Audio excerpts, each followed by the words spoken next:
Hello student, welcome to निशान classes Kota Rajasthan. आज हम लोग जो है क्लास 10 सीबीएसई सेट 2 साइंस का सॉल्यूशन देखने वाले हैं, जो अभी 20 फेब 2025 को अभी हुआ है। यहाँ पर जो साइंस में ओनली जो बायो पोर्शन है वो उसका सॉल्यूशन हम लोग देखने वाले हैं। याद रखिएगा, ये 10 सीबीएसई सेट 2 का सॉल्यूशन है ना। मैं यहाँ पर सीन कर देता हूँ, ये सेट 2 जिसके भी पास आया होगा, ये उसमें प्रेजेंट बायोलॉजी का जो है वो सॉल्यूशन देखने वाले हैं हम लोग। तो यहाँ पर फर्स्ट क्वेश्चन जो है बायोलॉजी का सेक्शन है में आता है क्वेश्चन नंबर 2।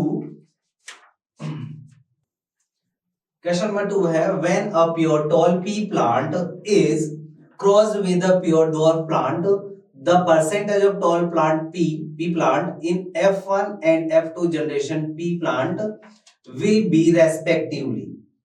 तो यहाँ पर F1 जनरेशन और F2 जनरेशन में रेस्पेक्टिवली क्या रेशो आएगा वो परसेंटेज बताना है। और जब प्योर टॉल पी प्लांट को हम लोग क्रॉस कराएंगे प्योर ड्वार्फ से, तो प्योर टॉल प्लांट को हम लोग डिनोट करते हैं कैपिटल टी से, और प्योर जो है ड्वार्फ प्लांट को हम लोग स्मॉल टी से डिनोट करते हैं। इन दोनों को क्रॉस कराना है। The percentage of tall P plant in F1 generation है ये, तो हमें टॉल पी प्लांट का परसेंटेज F1 में बताना है and F2 generation P plant will be respectively. तो F1 और F2 जनरेशन में टॉल पी प्लांट का परसेंटेज कितना होगा वो हम लोग यहाँ पर देखने वाले हैं। तो हम लोग जो है वो क्रॉस करवा चुके हैं और देख भी चुके हैं कि किस तरह से F1 जनरेशन आती है। फिर F1 जनरेशन में हम लोग सेल क्रॉस करवाते हैं, तो हमें ये F1 जनरेशन हो गई। तो F1 जनरेशन तो 100% टॉल होते हैं, 100% टॉल है। सारे के सारे प्लांट कैसे हैं, देखो टॉल है, हाइब्रिड है पर टॉल है। और जो सेकंड वाली जनरेशन होती है इसके अंदर जो है प्योर टॉल, हाइब्रिड टॉल और प्योर ड्वार्फ जो है वो देखने को मिलता है। तो प्योर टॉल जो है वो एक ही है, फिर हाइब्रिड में 2 है और प्योर ड्वार्फ में 1 है। लेकिन एक्चुअली में टॉल के रेफरेंस में हमें परसेंटेज देखना है। तो 100% F1 जनरेशन में और 3 जो है यहाँ पर टॉल है 3, तो ये 100% सपोज करूं तो उसमें से 75% टॉल है। तो यहाँ पर अगर F1 जनरेशन के रेफरेंस में बात करें तो 100 और F2 जनरेशन के रेफरेंस में बात करें टॉल तो 75% जो देखने को मिलेगा। आंसर आता है हमारा सी। नेक्स्ट क्वेश्चन नंबर जो है वो थर्ड आएगा। Question number third, plant like rose and bananas have lost the capacity to produce. तो हमें पता है बनाना के अंदर सीड का प्रोडक्शन नहीं होता है ना। तो रोज की तरह यहाँ पर बनाना में क्या नहीं है, सीड, क्योंकि फ्लावर तो है, बड भी होती है, फ्रूट भी होता है, लेकिन यहाँ पर सीड का प्रोडक्शन नहीं होता है। नेक्स्ट क्वेश्चन आता है हमारा इसके बाद एमसीक्यूज में क्वेश्चन नंबर 8। क्वेश्चन नंबर 8 है which one of the following has half the number of chromosomes and half the amount of DNA as compared to the non-reproductive body cells। तो यहाँ पर हमें पता है हाफ नंबर जो होते हैं ना ऑलवेज गैमेट्स में ही आते हैं पेरेंट्स से। तो देखते हैं यहाँ पर कौन है, मेल जर्म सेल, ये गैमेट से ऑब्वियस हो सकता है। फीमेल जर्म्स में भी ये भी गैमेट है, इसमें भी हाफ ही होता है। जाइगोट जो एक डिप्लॉइड स्ट्रक्चर है, तो यहाँ हाफ नंबर नहीं होते, इसमें होते हैं हाफ नंबर, इसमें हाफ नंबर होते हैं। पर यहाँ पर डी ऑप्शन में मेल फीमेल जर्म सेल दोनों दे दिए हैं, तो दोनों में हाफ नंबर्स होते हैं, तो हमारा आंसर आएगा डी। क्वेश्चन नंबर 9 आता है the essential element take up from the soil by the plants to synthesize proteins. तो हमें पता है प्रोटीन के सिंथेसिस में जो है वो पेप्टाइड यानी अमाइनो एसिड काम आते हैं, और हमें पता है अमाइनो एसिड का कंपोजिशन क्या होता है, वहां पर देखेंगे तो उसके अंदर एक नाइट्रोजन मॉलिक्यूल जरूर होता है। तो यहाँ पर एलिमेंट्स की फॉर्म में नाइट्रोजन ही काम आएगा प्रोटीन के सिंथेसिस में। नेक्स्ट क्वेश्चन आता है हमारा question number 10, select the true statement about the lymph from the following. Lymph के रेफरेंस में हमें ओनली ट्रू स्टेटमेंट देना है। सॉरी, lymph जो है lymph vessels carries the lymph through the body and finally open into the larger arteries। याद रखना ये आर्टरीज में ओपन ना होकर वेन्स में होती है। तो पहला स्टेटमेंट तो रॉन्ग हो गया, हमें ट्रू स्टेटमेंट देना है। Lymph contains the some amount of the plasma protein and blood cells. और ब्लड सेल्स कौन सी होती हैं? ये वाली व्हाइट ब्लड सेल्स होती है। इन्होंने डी नोट नहीं किया तो हमें ये व्हाइट सपोज ही करना है। सी ऑप्शन आता है lymph contains the some amount of the plasma protein red blood cell. ये स्टेटमेंट रॉन्ग है, आरबीसी नहीं होती है, डब्ल्यूबीसी होती है। और लास्ट ऑप्शन आता है कहां गया, क्या बोला, लास्ट ऑप्शन जो आता है हमारा इसके अंदर वो आता है कि lymph vessels carries lymph through the body and the finally open into the larger when. तो यहाँ पर जो हमारा ऑप्शन आता है वो डी भी है। तो यहाँ पर दो स्टेटमेंट मेरे को राइट लग रहे हैं। एक तो ये वाला जिसमें व्हाइट ब्लड सेल्स को कैरी करता है, तो इसमें कौन कौन कंटेंट होता है? प्लाज्मा तो होता ही है, प्रोटीन्स भी होती हैं और ब्लड सेल में व्हाइट ब्लड सेल, यानी बी स्टेटमेंट राइट है एक तो। और एक लास्ट ऑप्शन जो है वो डी वाला, ये वाला राइट ऑप्शन है, क्योंकि lymph vessel carry lymph body या फाइनली ओपन होता है लार्जर वेन में, ये राइट स्टेटमेंट है। तो यहाँ पर ऑप्शन आता है बी एंड डी, तो आंसर आएगा हमारा आंसर बी है, जो कि बी और डी दोनों ऑप्शन राइट है। नेक्स्ट क्वेश्चन आता है हमारा क्वेश्चन नंबर 11। क्वेश्चन नंबर 11 में क्या है? Which one of the following gets biomagnified at different level in the food chain. Biomagnification का मीनिंग होता है पेस्टिसाइड का किसी भी एक लेवल में एक्यूमुलेशन हो जाना। तो बायोमैग्निफिकेशन जो है वो एक्चुअल में किसका आ जाता है? बायोपेस्टिसाइड्स का यूज करते हैं हम लोग। तो यहाँ पर पेस्टिसाइड एक ही है डीडीटी, ये एक पेस्टिसाइड की फॉर्म में काम में लिया जाता है, जो कि एक नॉन बायोडिग्रेडेबल है। ये पेस्टिसाइड है और पेस्टिसाइड भी कैसा है? नॉन बायोडिग्रेडेबल है, ये डिग्रेड होगा ही नहीं, नॉन बायोडिग्रेडेबल। नॉन बायोडिग्रेडेबल होने की वजह से ये किसी भी पर्टिकुलर एक लेवल में जाकर एक्यूमुलेट हो जाएगा, क्योंकि प्रोड्यूसर यानी कि प्लांट्स के अंदर छिड़का जाता है एज ए पेस्टिसाइड। वहां से जब इसको प्रोड्यूसर खाएंगे, सॉरी कंज्यूमर खाएंगे, प्राइमरी सेकेंडरी टर्शरी इस तरह से ट्रेवल करता हुआ जाएगा और उनके अंदर जाकर ये एक्यूमुलेट हो जाता है, डिग्रेड नहीं हो पाता तो एक्यूमुलेशन हो जाएगा। यही इसको बायोमैग्निफिकेशन टर्म देते हैं हम लोग, वो एक्यूमुलेट हो गया जनरेशन में। तो ये होता है डीडीटी, आंसर है इसका। नेक्स्ट क्वेश्चन आता है हमारा question number 12। In the food chain given below, select the most efficient food chain in term of energy. Energy के रेफरेंस में मोर एफिशिएंट जो है वो कौन सी फूड चेन है? हम लोग जानते हैं कि जैसे जैसे ही ट्रॉफिक लेवल इंक्रीज होगा फूड चेन के अंदर, तो उसके अंदर एनर्जी लेवल 10% ही नेक्स्ट ट्रॉफिक लेवल को जाती है, तो एनर्जी लेवल क्या हो जाएगा? ड्रॉप होता चला जाता है। तो जिसके अंदर जितना ज्यादा ट्रॉफिक लेवल देखने को मिलेगा, एनर्जी लास्ट में ड्रॉप हो जाती है, तो काफी लेस जो है वो एनर्जी वहां तक मिल पाती है। प्लांट्स के बाद डियर है, डियर के बाद लायन है, इधर प्लांट के बाद मेन है, इधर फाइटोप्लैंक्टन है। तो यह एनर्जी एफिशिएंट के रेफरेंस में बात करें तो मोर एनर्जी कहां मिल रही है? लेस ट्रॉपिक लेवल प्लांट से सीधा ऑब्टेन कर रहा मेन, तो मैक्सिमम एनर्जी यहां पर ऑब्टेन की जाएगी। इसीलिए मेरे अकॉर्डिंग ये क्वेश्चन आंसर जो आता है इसका वो सी आता है कि एनर्जी एफिशिएंट मैक्सिमम एनर्जी कहां से ऑब्टेन हो रही है? तो यहां से होगी, क्योंकि ट्रॉफिक लेवल बहुत लो है, डायरेक्ट प्लांट को कंज्यूम कर रहा है मेन, तो मेन को मैक्सिमम एनर्जी ऑब्टेन होने वाली है। यहाँ पर और के अंदर एक मिडल जो है ट्रॉपिक लेवल देखने को मिल रहा है, तो नेक्स्ट लेवल पे जाते हुए कम हो जाएगी एनर्जी। तो एनर्जी एफिशिएंट की फॉर्म में सी आंसर इसका जो है एक बोल सकते हैं कॉन्सेप्ट लगाकर आंसर देंगे हम लोग। तो मेरे अकॉर्डिंग ये आंसर आता है इसका सी 12 का। नेक्स्ट क्वेश्चन जो आएगा हमारा वो क्वेश्चन आता है असर्शन रीजन में, क्वेश्चन नंबर 20। क्वेश्चन नंबर 20 को देखिए, असर्शन रीजन है in reptiles the temperature at which the fertilized egg are kept decided the sex of the offspring। Second reason क्या दिया? फर्स्ट में है कि रेप्टाइल्स के अंदर जो सेक्स डिटरमिनेशन होता है एक्चुअली में वो टेम्परेचर से रिलेटेड होता है, यानी टेम्परेचर ही जो है वो वहां पर रेप्टाइल्स के अंदर मेल यानी सेक्स को डिटरमाइन करने में हेल्प करता है। इसके रेफरेंस में दिया स्टेटमेंट रीजन के sex is not genetically determined in some animals. तो हमें पता है कुछ एनिमल्स में सेक्स जो है वो जेनेटिकली डिसाइड ना होकर फैक्टर्स के थ्रू होता है, वही फैक्टर्स है। तो ये एक्सप्लेन करता है इसको कि हाँ some kind of mess genetically नहीं होता, कुछ फैक्टर्स यानी एनवायरमेंटल फैक्टर्स की फॉर्म में भी सेक्स डिटरमाइन होते हैं। तो आंसर आता है इसका ए, यानी कि ए असर्शन रीजन जो है बोथ ट्रू है और रीजन आर असर्शन को एक्सप्लेन करता है, तो इसका आंसर आएगा ए असर्शन रीजन के अंदर। नेक्स्ट क्वेश्चन आता है हमारा question number 23। Question number 23, in human alimentary canal the small intestine is designed to absorb the digested food, justified this statement। हाँ आराम से किया जाता है, क्यों? क्योंकि वहां पर स्मॉल इंटेस्टाइन के अंदर फूड को एब्जॉर्ब करने के लिए स्मॉल इंटेस्टाइन के डुओडेनम वाले पोर्शन में मैक्सिमम वहां इनर लाइनिंग में विलाइज प्रेजेंट होती है, और विलाइज जो है वो एब्जॉर्प्शन के surface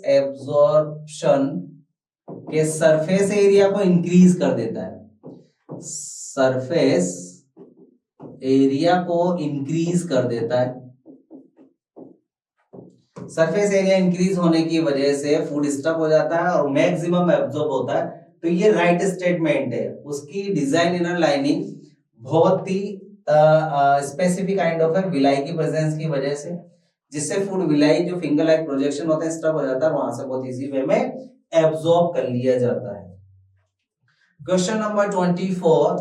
Pure tall pea plants are crossed with the pure dwarf pea plant. The pea plant obtained in F1 generation are then self-pollinated to produce F2 generation.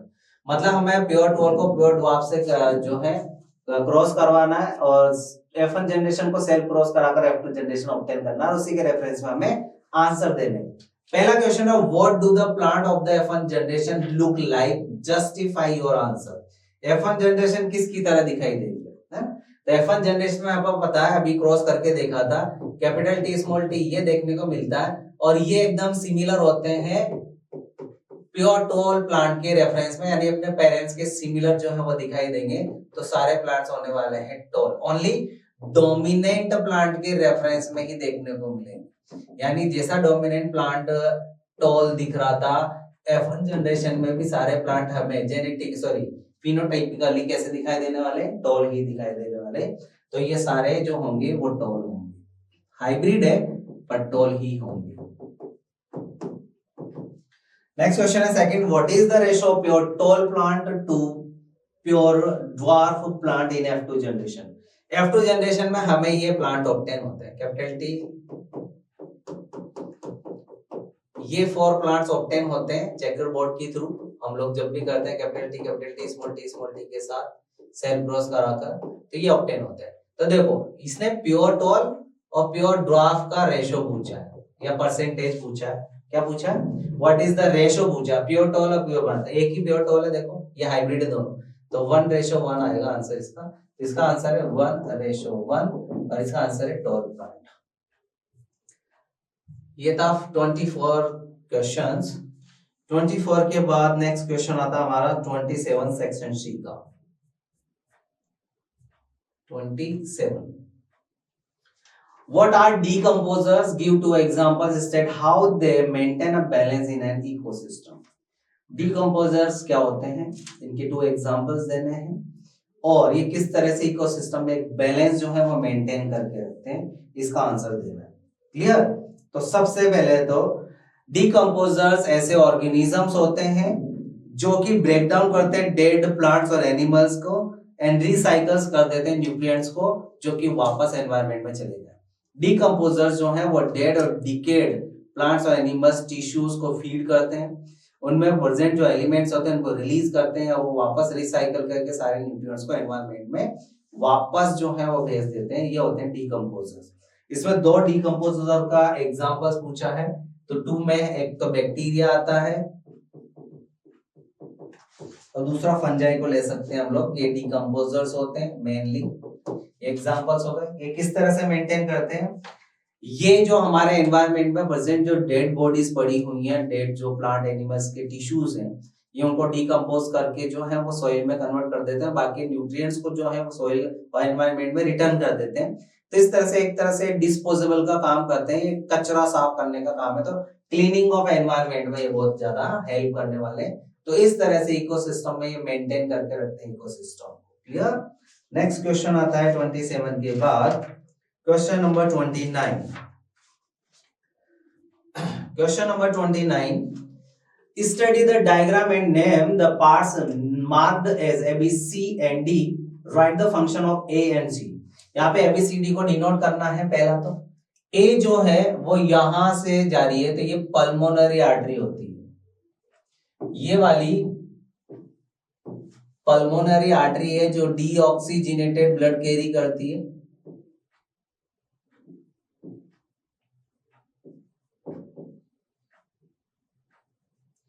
Pulmonary artery है, deoxygenated blood करती है। B जो है, जैसे ही यहाँ पर alveoli है, ऐसे ये ऑक्सीजन को कैरी कर लेता है, तो ये वाला जो है ब्लड ऑक्सीजनेटेड हो जाता है। तो यहाँ पर ये पल्मोनरी वेन इसको कैरी करती है। तो ये पल्मोनरी वेन है जो इसको कैरी करेगी, लाएगी कहां पर, लेफ्ट एट्रियम में। सी जो है वो आउटा है जो ऑक्सीजनेटेड ब्लड को लेकर कैरी करके कहां लेकर जाएगी, बॉडी पार्ट में। और बॉडी पार्ट से वेना केवा डीऑक्सीजनेटेड ब्लड को कैरी करके लेकर आएगी कहां पर, राइट एट्रियम ऑफ हार्ट। तो ये है एबीसीडी। ए पल्मोनरी आर्टरी, उधर पल्मोनरी वेन बी है, सी आउटा है और डी जो है वो वेना कावा है। Right the function of A and C. A और सी का फंक्शन यहां पर पूछा है। तो ए का मेन फंक्शन है, ये है पल्मोनरी आर्टरी जो कि ब्लड को ऑक्सीजनेशन के लिए कैरी करके लेके जाती है, मतलब ये ब्लड को ऑक्सीजनेटेड करने में हेल्प करती है। दूसरा आउटा, ये हमारी बॉडी पार्ट में ऑक्सीजनेटेड ब्लड को जो है वो प्रोवाइड करवाती है। तो ये बॉडी में ऑक्सीजनेटेड ब्लड सप्लाई करने में हेल्प करती है। ये हो गए इसके फंक्शन। क्लियर। नेक्स्ट क्वेश्चन आता है इसके बाद हमारा क्वेश्चन नंबर 36। क्वेश्चन नंबर 36 को देखिए आप, ये बायो का क्वेश्चन है। क्वेश्चन नंबर 36 में ए के अंदर दो पोर्शन है, फर्स्ट एंड सेकंड। देखते हैं, ये एक क्वेश्चन है, फर्स्ट पोर्शन है। What is regeneration? रीजनरेशन क्या होता है? Give one example of an organism that shows this process, यानी रीजनरेशन शो करने वाला एक ऑर्गेनिज्म का एग्जांपल देना है। And one organism that does not, और एक एग्जांपल ऐसा जो कि रीजनरेशन शो नहीं करता। Why does regeneration not occur in the latter? Litre के अंदर ये रीजनरेशन क्यों नहीं होता है, ये भी हमें बताना पड़ेगा। क्लियर। तो यहां पर हम लोग क्वेश्चन लेते हैं। हाँ, तो यहां पर एक जो शो करता है रीजनरेशन का मीनिंग क्या होता है, पहले तो बताओ। तो रीजनरेशन का मीनिंग है कोई भी ऑर्गेनिज्म किसी भी पर्टिकुलर बॉडी ऑर्गन से अपने आप को, एक होल ऑर्गेनिज्म को रीजनरेट कर पाए या फॉर्म कर पाए, that is known as regeneration. और रीजनरेशन करने वाला सबसे बेस्ट एग्जांपल जो होता है वो एग्जांपल है प्लेनेरिया। प्लेनेरिया में बहुत हाईली रीजनरेशन कैपेसिटी होती है, प्लेनेरिया है।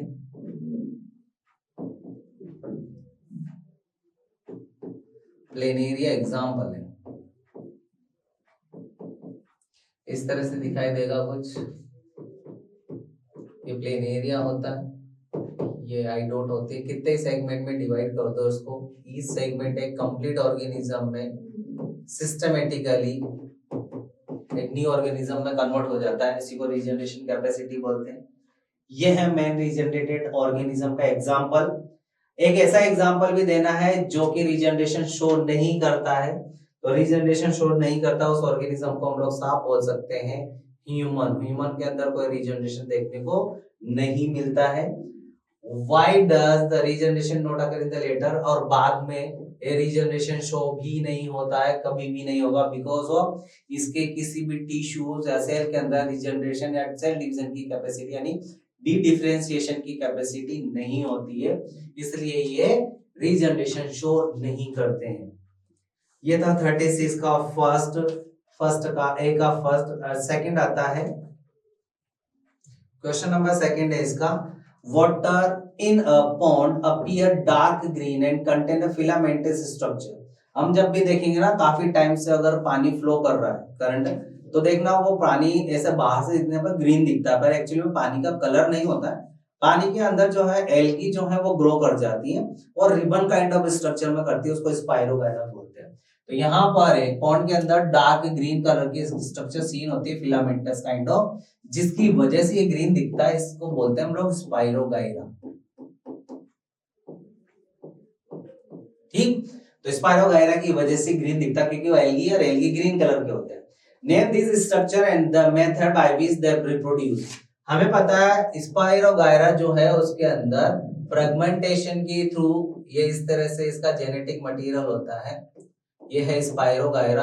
अगर इसके हम लोग फ्रेगमेंट कर दें, इस तरह से फ्रेगमेंट में कट कर दें, तो ईच फ्रेगमेंट एक पर्टिकुलर ऑर्गेनिज्म में कन्वर्ट हो जाता है, ईच फ्रेगमेंट। तो यहाँ पर रिप्रोडक्शन का जो मेथड है that is known as fragmentation है। फ्रेगमेंटेशन के थ्रू इनके अंदर रिप्रोडक्शन होता है, ठीक है। और ये एक्सप्लेन ऐसे हो गया, ये ऐसे कट कर देंगे, वापस रीजनरेट हो जाएगा, क्लियर। तो ये है यहाँ पर 36 क्वेश्चन का फर्स्ट है, जिसके दोनों पोर्शन कंप्लीट हो गए हैं। इसमें और करके एक ऑप्शन दिया है क्वेश्चन नंबर 36 में, जो कि सेक्शन बी करके दिया हुआ। इसमें भी क्वेश्चन है, name the part performing following function in human male reproductive system. Human male reproductive system के कुछ पार्ट के नाम दिए हुए हैं, इनकी फंक्शनिंग हमें बतानी है। पहला, ऐसा कौन है जो स्पर्म को कैरी करता है? तो हमें पता है स्पर्म को कैरी करने का काम होता है वास डिफरेंस का, जो कि अराइज होती है टेस्टिस से। तो वास डिफरेंस एक ट्यूबुलर स्ट्रक्चर है जिससे जो कि कैरी करता है स्पर्म को और लेकर जाता है कहां पर? आगे की तरफ, जहां पर सेमिनल वेसिकल्स वगैरह जो है वो अपना सिक्रेशन देंगी। सेकंड आता है प्रोडक्शन ऑफ मेल गेमेट्स कहां पर होता है? तो हमें पता है टेस्टिस के अंदर होता है, टेस्टिस के अंदर स्पर्म का प्रोडक्शन होता है, तो इसका आंसर आएगा टेस्टिस। सी का whose secretion makes the transport of sperm easier। तो हमें पता है प्रोस्टेट ग्लैंड जो है वो लुब्रिकेशन का काम करती है, इसका सिक्रेशन। तो प्रोस्टेट ग्लैंड जो है वो लुब्रिकेट की तरह काम करेगा स्पर्म के लिए, सीमन के लिए। और प्रोस्टेट ग्लैंड जो है उसकी वजह से ही बहुत इजी वे में वन टू अदर पार्ट यानी वेजाइनल इनर लाइनिंग में ये सिक्रेट कर दिया जाएगा। नेक्स्ट आता है provide the suitable temperature for the sperm formation. तो सुटेबल टेम्परेचर जो है वो कौन प्रोवाइड करता है? तो हमें पता है टेस्टिस में प्रेजेंट आउटर कवरिंग स्क्रोटम जो होता है, वो स्क्रोटम जो है वो कॉन्ट्रैक्शन और रिलैक्सेशन करता रहता है, उसमें कॉन्ट्रैक्शन रिलैक्सेशन चलता रहता है, जिसकी वजह से वहां पर टेम्परेचर मेंटेन होता है टेस्टिस में और स्पर्म का प्रोडक्शन हो पाता है। तो ये है इसके आंसर्स क्वेश्चन नंबर 36 के अंदर फर्स्ट और सेकंड पोर्शन हो गया और करके। नेक्स्ट क्वेश्चन आता है हमारा 39। क्वेश्चन नंबर 39 ढंग से देखिएगा। In life there are certain changes in the environment known as stimuli. Environment में होने वाले चेंजेस को हम लोग स्टिम्युलस या स्टिमुलाई बोलते हैं, to which we respond appropriately, और उसी की वजह से हम लोग सेंस करके हम लोग रिएक्ट कर पाते हैं स्टिमुलाई के रेफरेंस में। Touching a flame suddenly is a dangerous situation for us. अगर हमने किसी भी हॉट स्पॉट या फ्लेम या आग को टच कर लिया तो हमारे लिए डेंजर हो सकता है। One way is to think consciously about the possibility of burning. अगर हमने हाथ नहीं हटाता हमारे बर्न होने के चांसेस है। देन मूविंग द हैंड, और उसकी वजह से हम लोग अपना आपको हैंड को मूव कर लेते ताकि जलेगा। But our body has been designed in such a way that we save ourselves from the such situation immediately. हमारी बॉडी को भगवान ने ऐसा ही डिजाइन किया जिसकी वजह से ऐसी सडन कंडीशंस में जो कि हमें हार्म कर सकते हैं, हम लोग अपना आपको प्रोटेक्ट कर सकते हैं, और हम लोग को इसी तरह से डिजाइन किया हुआ है। तो इसके रेफरेंस में हम आंसर्स दे रहे हैं। पहला, name the action by which we protect ourselves in the situation mentioned about. जैसे आपको टच करना है, इसकी वजह से हम लोग डैमेज हो सकते हैं। आपके यहाँ से अपना हाथ हटाना, इस टाइप की रिएक्शन को हम लोग क्या बोलते हैं? ये सडन एक्शन होते हैं, और सडन एक्शन को हम लोग क्या बोलते हैं? Reflex action. ये एक रिफ्लेक्स एक्शन होता है जिसकी वजह से हम लोग अपने हाथ को हटा पाते हैं, तो एक्शन का नाम है रिफ्लेक्स एक्शन। दूसरा question, write the role of motor and relay neuron. हमें पता है कोई भी हॉट ऑब्जेक्ट से जब टच हुआ हमारा, तो हमारे हैंड में, जैसे सपोज करो यहाँ टच हुआ है तो ये फ्लेम के ऊपर है हाथ, तो यहाँ सेंसरी सेल्स हैं। सेंसरी सेल से ये स्टिमुलस हीट का मेरी सेंसरी न्यूरॉन को जाएगा, सेंसरी न्यूरॉन इसको लेकर जाएगी। सेंसरी न्यूरॉन जो है ये हैंड के थ्रू ये हैंड के थ्रू ये सेंसरी न्यूरॉन है लेकर गई कहाँ, ब्रेन और स्पाइनल कॉर्ड में। ब्रेन और स्पाइनल कॉर्ड इसको क्या करते हैं, एनालिसिस करते हैं। एनालिसिस करेंगे, अगर वॉल्यूंट्री काइंड ऑफ एक्शन होगा जिसको कंट्रोल कर, तो ब्रेन कंट्रोल करेगा। ब्रेन इसको एनालिसिस करने के बाद इस मैसेज को रिले न्यूरॉन को दे देगा। तो ये वाली सेंसरी न्यूरॉन हो गई और ये वाली रिले न्यूरॉन हो गई। और रिले न्यूरॉन जो है वो मोटर न्यूरॉन को प्रोवाइड कर देगा। रिले न्यूरॉन मोटर न्यूरॉन को प्रोवाइड कर देगा। मोटर न्यूरॉन आएगी और ये मसल्स के साथ कनेक्ट हो जाएगी। तो ये वाली हो गई मोटर न्यूरॉन। ये हैंड सपोज कर लो, ये फ्लेम है, आग लगी हुई है, ये मोटर न्यूरॉन है। तो यहाँ पर दो एक्शन पूछे हैं कि रिले और मोटर न्यूरॉन का मेन फंक्शन क्या होता है। तो देखो, सेंसरी न्यूरॉन मैसेज ब्रेन को लेके गई, ब्रेन ने एनालिसिस किया और ये मैसेज कमांड के फॉर्म में रिले न्यूरॉन को दे दिया। रिले ने किसको ट्रांसमिट कर दिया, मोटर न्यूरॉन को। तो रिले न्यूरॉन का मेन फंक्शन क्या हुआ, सेंसरी से मोटर न्यूरॉन को मैसेज कन्वे करना इन अ कमांड फॉर्म। पहला फंक्शन हो गया। इस मोटर न्यूरॉन का मेन फंक्शन, जो ब्रेन ने कमांड दिया था मैसेज की फॉर्म में, इंपल्स की फॉर्म में, इसको इफेक्टर तक लेके जाना। इफेक्टर हम लोग मसल्स को बोलते हैं। इफेक्टर तक लेके गए और ये मसल जो है वो कहलाती है, मसल्स होती हैं। तो इफेक्टर जो है इसको मैसेज दे दिया, ब्रेन ने बोला था कॉन्ट्रैक्शन करने को, मसल कॉन्ट्रैक्शन करेगी और हमारा एंड वहां से हट जाएगा। तो मोटर न्यूरॉन का मेन फंक्शन ब्रेन से रिले न्यूरॉन के थ्रू जो मैसेज उसमें कन्वे हुआ है, उस मैसेज को इफेक्टर को प्रोवाइड करना और एक्शन लेना। क्लियर, ये था इसका मेन फंक्शन। तो रिले और मोटर न्यूरॉन का फंक्शन याद हो गया है। Third, what are the two types of nervous system in human body, name the component of each of them। तो हमारी बॉडी के अंदर जो नर्वस सिस्टम है वो दो होते हैं। पहला है सेंट्रल नर्वस सिस्टम और दूसरा peripheral nervous system. Central nervous system के दो ही पार्ट होते हैं, एक तो ब्रेन और दूसरा स्पाइनल कॉर्ड। ऐसे ही पीएनएस के कंटेंट होते हैं, main two time kind of nerves arise होती हैं। एक तो होती है क्रेनियल नर्व। क्रेनियल नर्व जो है वो यहां से अराइज होकर ब्रेन को सप्लाई की जाती है। और एक होती है स्पाइनल नर्व। स्पाइनल नर्व जो है वो स्पाइन से यानी स्पाइनल कॉर्ड से अराइज होती है, पूरी बॉडी में सर्व कर दी जाती है। तो ये है इसके main component, two CNS PNS, और ये इनके component brain spinal cord cranial nerve और स्पाइनल नर्व। ये आंसर हो गया हमारे इसका। क्लियर, तो ये हमारे नर्व जो हैं वो हो चुके हैं। इसमें एक और क्वेश्चन दिया है थर्ड का, ये रहा और क्वेश्चन, इसको भी एक्सप्लेन करते हैं। Which part of the human brain is responsible for. इसमें कुछ ये क्वेरीज दी हुई है। तो ये थिंकिंग के लिए कौन रेस्पॉन्सिबल होता है, हमें पता है। थिंकिंग के लिए रेस्पॉन्सिबल होता है सेरेबेलम। और picking up pencil, picking up pencil का मीनिंग है हम लोग हमारे बैलेंस और पोस्चर को मेंटेन करके उठा पाएंगे। तो हमें पता है ये पिकिंग अप पेंसिल जो है वो पोस्चर और मैं उसके रेफरेंस में बात कर रहा था, इसका आंसर भी क्या आएगा, सेरिबेलम ही आएगा। ये पोस्चर और बैलेंस को मेंटेन करता है। कंट्रोलिंग ब्लड प्रेशर, जो इनवॉल्यूंटरी कंट्रोल करता है, इनवॉल्यूंटरी एक्शंस को कंट्रोल करता है, वो होता है हमारा मेड्यूला ऑब्लोंगेटा। क्लियर, और लास्ट वन हंगर को कंट्रोल करने वाला है हमारा हाइपोथैलेमस। तो ये ब्रेन के कुछ पार्ट है जो कि thinking, picking up pencil, controlling blood pressure और कंट्रोलिंग हंगर को कंट्रोल करते हैं। तो ये था इसका आंसर। तो ये हमारा जो है वो आंसर हो चुका है कंप्लीट। इसके बाद क्वेश्चन नंबर जो 36 है, ये क्वेश्चन नंबर 39 जो है वो कंप्लीट हो चुका है। क्वेश्चन नंबर 36 में एक चीज है जो मैं आपको बताना चाहूंगा। क्वेश्चन नंबर 36 जो है उसमें एक चीज मेंशन की है, ये वाला।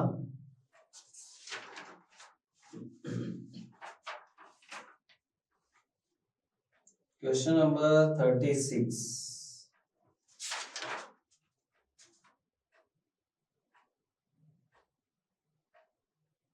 क्वेश्चन नंबर 36 में जो और क्वेश्चन है, ये क्वेश्चन नंबर 36 का और ही है ना। क्वेश्चन नंबर 36 में और का सेकंड जो होगा ABCD सेकंड।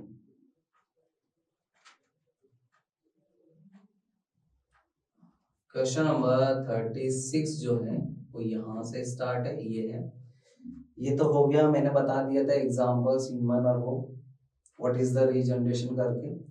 एक का फर्स्ट था ये, फिर एक का सेकंड आता है वाटर पॉन्ड को किस तरह से हम लोग फिलामेंटस स्पायरोवायरा वाला बताया था। फिर इसका सेक्शन बी था जिसमें फर्स्ट है name the part of perform following function human, ये मैंने बता दिया था। वास्ट डिफरेंस, टेस्टिस, है ना, प्रोस्टेट ग्लैंड, हेड और टेल रीजन जो है वो बताना था। तो यहाँ पर इसका सेकंड और थर्ड क्वेश्चन जो है वो मेंशन नहीं किया, ये रहा सेकंड और थर्ड क्वेश्चन, ये मैं बताना भूल गया। इधर देखो, ये क्वेश्चन नंबर 36 में और करके बी सेक्शन है, उसका सेकंड क्वेश्चन है right any two characteristics of sperm. तो स्पर्म का जो राइट कैरेक्टरिस्टिक फीचर है वो कैरेक्टरिस्टिक फीचर है पहला हेड। स्पर्म के अंदर जो हेड पोर्शन होता है वो डीएनए को कैरी करता है, प्लस ये जो है ड्यूरिंग फर्टिलाइजेशन ओवम की आउटर कवरिंग को पेनिट्रेट यानी कि ब्रेक डाउन करता है और फर्टिलाइजेशन में हेल्प करता है। सेकंड जो कैरेक्टरिस्टिक फीचर है वो है टेल। टेल ही मेन कैरेक्टरिस्टिक फीचर है जो इसको मूवमेंट या स्विमिंग कराने में हेल्प करता है। जब तक ये स्विम नहीं करेगा तब तक टूवर्ड किधर करेगा, वो भी ओवम की तरफ, तो ये स्विम करने में हेल्प करता है। ये दो मेजर जो है मेन कैरेक्टरिस्टिक फीचर है इसके, जिसकी वजह से फर्टिलाइजेशन पॉसिबल है। थर्ड क्वेश्चन है what are the surgical contraceptive methods give the side effect caused by this procedure. तो सर्जिकल कॉन्ट्रासेप्टिव मेथड क्या होते हैं और इनके थ्रू होने वाले जो साइड इफेक्ट है वो, तो सर्जिकल मेथड में दो ही होते हैं। मेल के रेफरेंस में अगर हम लोग बात करें तो हम लोग वासेक्टोमी बोलते हैं। वासेक्टोमी में क्या होता है, जो वास डिफरेंस है उसको कट करके नोट बना देते हैं जिसकी वजह से स्पर्म आगे ना जा पाए। और फीमेल के रेफरेंस में जो होता है वो ट्यूबेक्टोमी होता है। ट्यूबेक्टोमी में हम लोग जो हमारी फेलोपियन ट्यूब है फीमेल के रेफरेंस में, तो फीमेल की फेलोपियन ट्यूब को कट करके नोट बना देते हैं जिसकी वजह से ओवम आगे ना जा पाए, तो ट्यूबेक्टोमी। अब इसके रेफरेंस में साइड इफेक्ट्स दिए हुए हैं अलग अलग, तो हमें मेल और फीमेल के रेफरेंस में सर्जिकल मेथड के बाद क्या क्या साइड इफेक्ट होता है वो बताना है। तो पहले मैं मेल के रेफरेंस में बता रहा हूँ, मेल के रेफरेंस में क्या क्या साइड इफेक्ट होंगे। मेल के रेफरेंस में साइड इफेक्ट हो सकते हैं, एक तो ब्लीडिंग हो सकती है क्योंकि अभी जो है वो कट किया है, अगर सही से नहीं हुआ तो वहां पर एब्डोमिनल अंदर ब्लीडिंग जो है वो पॉसिबल हो सकती है।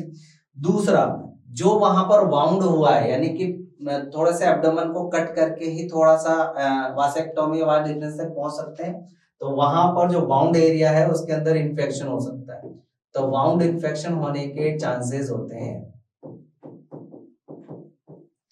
थर्ड है इसके अंदर एब्डोमिनल पेन हो सकता है ना, क्योंकि ऑब्वियसली थोड़ा सा कट लगा लेकिन पेन तो होगा, तो पेन भी कहाँ होगा, एब्डोमिनल पेन होगा,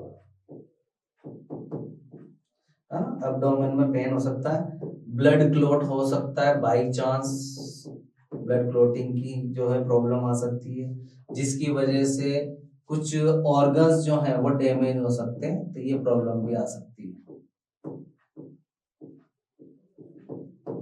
मेल के रेफरेंस में साइड इफेक्ट है।